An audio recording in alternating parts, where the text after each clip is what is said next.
السلام عليكم ورحمة الله وبركاته. أهلا بكم أيها المشاهدون الكرام على قناتكم الخاصة الفكر والنظر. أنا أخوكم محمد آصف علم، أدرس بدار الحكمة التابعة للجامعة الرحمانية بمنجير. فرنسا تعزز إجراءاتها الأمنية على حدودها مع إيطاليا لمكافحة الهجرة.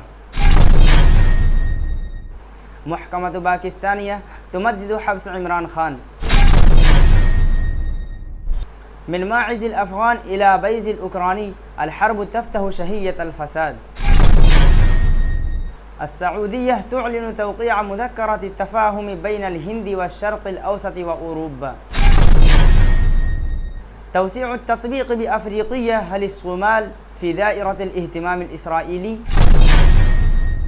أعلن وزير الداخلية الفرنسي جيرال أمس الثلاثاء أن بلاده ستعزز إجراءاتها الأمنية على حدودها مع إيطاليا لكبح جماح تدفق المهاجرين غير النظاميين بحرا على إيطاليا ومنها إلى فرنسا.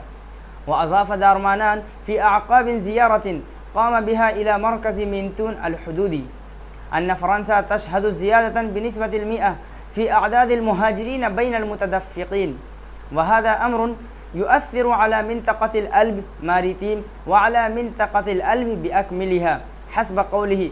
وحسب الوزير الفرنسي فإن عدد الوحدات المتنقلة سواء من الشرطة أو الدرك سيرتفع من 2 إلى 4 وحدات ليصل إجمالي عدد عناصرها إلى أكثر من 200 عنصر.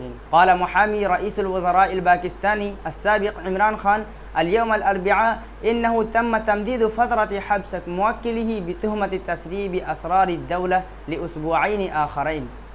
وأفاد المحامي نعيم بانجوتا في منشور على منصة إكس بأنه تم تمديد فترة حبس خان حتى 26 سبتمبر.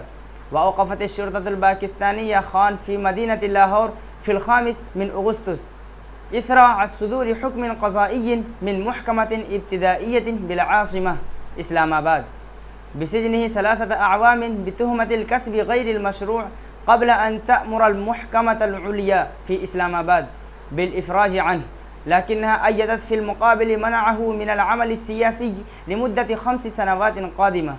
يوم 13 سبتمبر بعد مرور أقل من شهر على الانسحاب الأمريكي المفاجئ من أفغانستان الذي انتهى 30 أغسطس، نشر معهد واتسون للشؤون الدولية والعامة بجامعة براون إحدى أعراق الجامعات في الولايات المتحدة تقريرا تحت عنوان أرباح الحرب.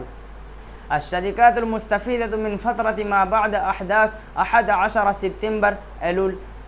جاء في التقرير أن إجمالي إنفاق وزارة الدفاع الأمريكية بلغ أكثر من 14 تريليون دولار منذ بداية الحرب الأمريكية في أفغانستان، إذ ذهب ما بين ثلث إلى نصفه هذا المبلغ إلى مقابل الدفاع. وحققت هذه الشركات أرباحا واسعة النطاق.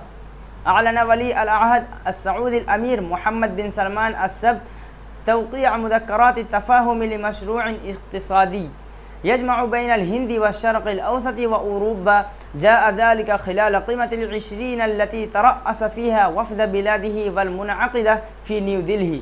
وقال الأمير محمد بن سلمان في كلمته عن توقيع مذكرة التفاهم بشأن مشروع الممر الاقتصادي بين الهند والشرق الأوسط وأوروبا إن ذلك يأتي لتحقيق المصالح المشتركة وتعزير الترابط الاقتصادي. وأشار ولي العهد السعودي إلى أن هذا المشروع سيسهم في تطوير البنى التحتية التي تشمل السكك الحديدية وربط الموانئ وتعزيز التبادل التجاري بين الأطراف المعنية. القدس المحتلة تسابق الحكومة الإسرائيلية الزمن برئاسة بنيامين نتنياهو لتوسيع دائرة التطبيع وصولا إلى القارة الأفريقية، ظنا منها أن التطبيع مع العالمين العربي والإسلامي يعد البوابة لتسوية القضية الفلسطينية من جهة، ومحاولة أيضا لتجاوز الأزمات الداخلية وتخطى المعارضة الخارجية للحكومة من جهة أخرى. وانعكس اهتمام إسرائيل بالقارة الأفريقية في هذه الفترة من خلال كواليس قطار التطبيع المتجه نحو دولة الصومال، حسب ماذا أفاد الموقع الإخباري زمان، الذي أكد أن وزير الخارجية الإسرائيلي إيلي كوهين يسعى إلى ضم الصومال إلى دائرة التطبيع مع إسرائيل.